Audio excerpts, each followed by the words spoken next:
어제 2023년 3월 19일 일요일 이재명 대표께서 페이스북에 가짜뉴스 생산 과정, 쌍방울 비서실장의 공개 법정 증언과 증언 보도 너무 달라요 라는 짧은 글과 함께 작은 글씨의 녹취록과 기사 헤드라인을 캡처한 사진 2장을 게시하셨는데요.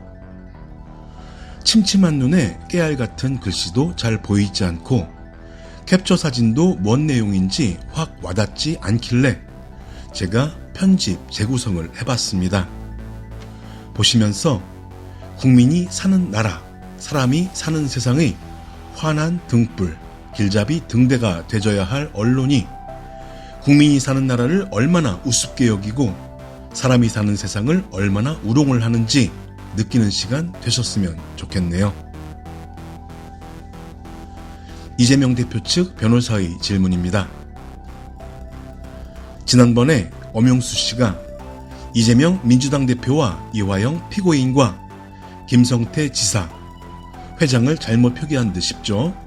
서로 잘 알고 있다고 하셨는데 그런데도 직후에 엄용수 증인은 밖으로 나가시면서 기자들이 질문에도 답변하셨고 YTN과 인터뷰한 것은 언론에도 나왔는데 증인께서 확인하신 게 아니라 여러 사람들이 그렇게 말하는 것을 들었다. 소위 말하는 카더라 통신이라고 증인께서 인터뷰한 것으로 언론 보도에 나왔는데 맞는가요? 엄용수 쌍방울 전 비서실장의 답변입니다. 그 부분은 설명을 드리겠습니다.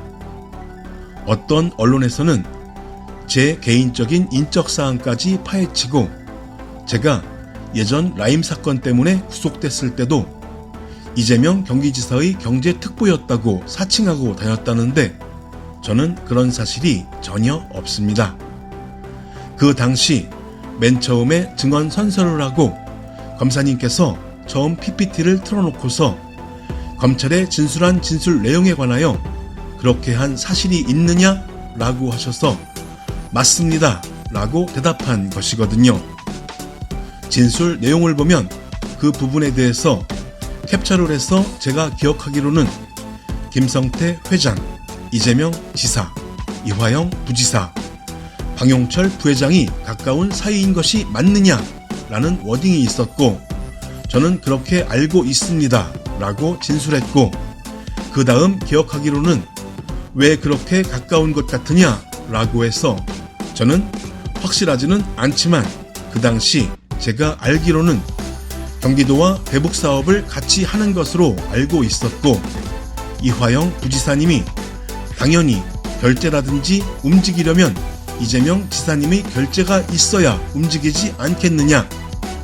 그 당시에는 회장님과 부지사는 가까운 관계로 알고 있었기 때문에 그 당시 회사 내에서 임직원들이 경기도와 가까운 관계로 인식하고 있었습니다.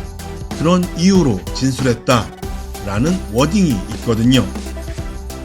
그렇게 진술한 게 맞느냐 라고 해서 맞습니다 라고 했는데 그게 언론에서 비서실장이 김성태 회장하고 이재명 지사는 가까운 사이이다 라고 하니까 제가 곤혹스러운 것입니다. 이재명 대표 측 변호사의 질문입니다. 증인의 말을 요약하자면 대북 사업을 경기도도 하고 주식회사 쌍방울도 했으니까 보고를 받아서 잘 알 것이다 라는 추측과 주식회사 쌍방울 내에서 그런 소문이 있었다. 그것을 근거로 해서 말씀하신 것이지요. 엄용수 주식회사 쌍방울 전 비서실장의 답변입니다. 예. 이상의 내용이 법정에서 있었던 엄용수 주 쌍방울 전 비서실장의 진술인데요. 조중동을 비롯한 사이비 언론의 개쓰레기자들은 사실 내용을 왜곡해서 어떻게 보도했는지 헤드라인을 캡처한 사진들 보시면서 과연 이 땅에, 이 대한민국에 기자와 방송인의 존재 가치가 도대체 한 줌이라도 있기는 있는 것인지, 게다가 매년 수백억에 달하는 언론 보조금이 지급되어야 할 도대체 어떤 한토리 명분이라도 있기는 있는 것인지 한번 생각해 봐 주시면 감사드리겠습니다.